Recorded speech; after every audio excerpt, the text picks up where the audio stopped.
நேபாளத்தில் ஏற்பட்ட 6.5 ரிக்டர் நிலநடுக்கத்தில் மலேசியர்கள் யாரும் பாதிக்கப்படவில்லை என்று வெளியுறவுத்துறை அமைச்சு கூறியுள்ளது. இந்த நிலநடுக்கம் நேபாளத்தில் உள்ள லபூச் பகுதிக்கு 84 கிலோமீட்டர் தொலைவில் ஏற்பட்டுள்ளது. இதையடுத்து நேபாளத்தில் உள்ள மலேசியர்கள் பாதுகாப்புடனும் கவனத்துடனும் இருக்கும்படி வெளியுறவுத்துறை அமைச்சு கேட்டுக்கொண்டுள்ளது. நேபாள் அரசாங்கம் வெளியிடும் பாதுகாப்பு வழிமுறைகளை பின்பற்றும்படியும் அமைச்சு கேட்டுக்கொண்டுள்ளது. அது மட்டுமின்றி அங்குள்ள மலேசியர்கள் இணையதளம் வாயிலாக கான்சுலார் தளத்தில் பதிவு செய்து கொள்ளும்படியும் உதவிக்கு கத்மண்டுவில் உள்ள மலேசிய தூதரகத்தை 9771544568 அல்லது 9771544681 என்ற எண்களிலும் அவசர உதவிக்கு 979801008000 என்ற தூதரக எண்களிலும் தொடர்பு கொள்ளலாம். மேலும் mw@kln.gov.my அல்லது kathmandu@imi.gov.my என்ற மின்னஞ்சல் வாயிலாகவும் தொடர்பு கொள்ளலாம் என அமைச்சு தெரிவித்துள்ளது.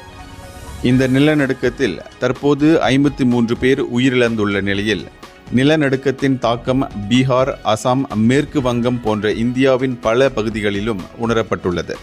இந்த சம்பவம் தொடர்பான தகவல்களை உடனுக்குடன் வழங்கும் என்றும் அமைச்சு தெரிவித்துள்ளது.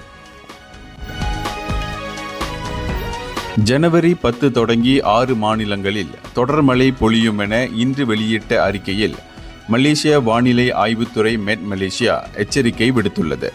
Telangana, Pahang, Negeri Sembilan, Malacca, Johor ஆகிய 6 மாநிலங்களும் இத்தொடர் மழையால் பாதிக்கப்படும் என மெட் மலேசியா தெரிவித்துள்ளது.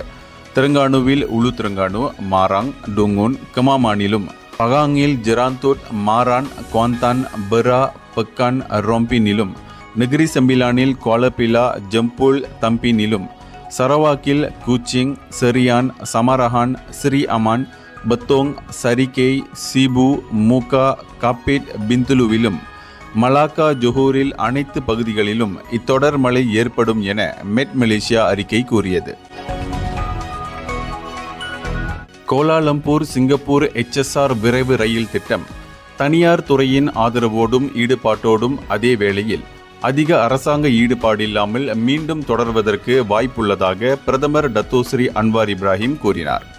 நிதி அமைச்சருமான அவர் கூறுகையில், இத்திட்டத்தை செயல்படுத்துவதற்கு தனியார் துறைகளின் ஈடுபாடு அவசியம் என்றும் இது தொடர்பாக அரசாங்கம் தனியார் துறைகளிடமிருந்து சிறந்த செயல் திட்டத்திற்காக காத்திருக்கிறது என்றும் அவர் கூறினார்.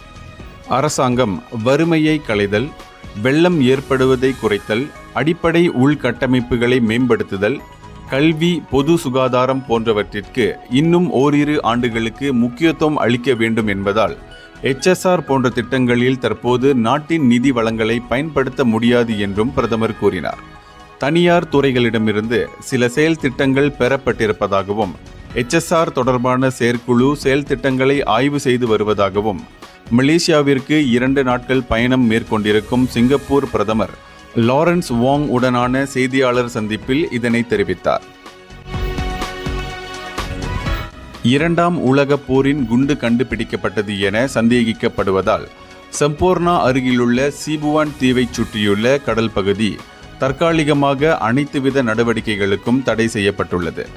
துன் சகாரான் மரீன் பார்க்கின் ஒரு அங்கமான இத்தீவு பகுதி நடவடிக்கைகளுக்கு பாதுகாப்பானது என உறுதிப்படுத்தப்படும் வரையில் இன்று மதியம் 12:30 முதல் தற்காலிகமாக தடை செய்யப்படுகிறது என சபா பாக்ஸ் தனது ஃபேஸ்புக் பக்கத்தில் தெரிவித்துள்ளது.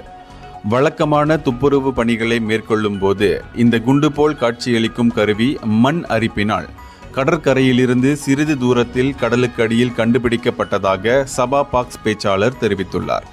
இதையடுத்து உடனடியாக காவல்துறையினருக்கு தகவல் தெரிவிக்கப்பட்டது என்றும் கூறினர். மணல் தீவு என அறியப்படும் சீபுவானை சுற்றியுள்ள கடல் நீர் நீல நிற கண்ணாடிகளை போன்று காட்சியளிக்கும். மேலும் அதன் வெள்ளை மணல் போன்ற கடற்கரை சுற்றுப்பயணிகள் மிகவும் விரும்பும் சுற்றுலா தலமாக விளங்குகிறது. இதனிடையே இதே போன்ற சம்பவம் போஹே டூலாங் தீவில் 1970ஆம் ஆண்டு நடந்ததாகவும் கண்டுபிடிக்கப்பட்ட குண்டு முறையாக அகற்றப்படும் முன் வெடித்து சிதறியதில் பலர் உயிரிழந்ததாகவும் சபா பாக்ஸ் தெரிவித்துள்ளது.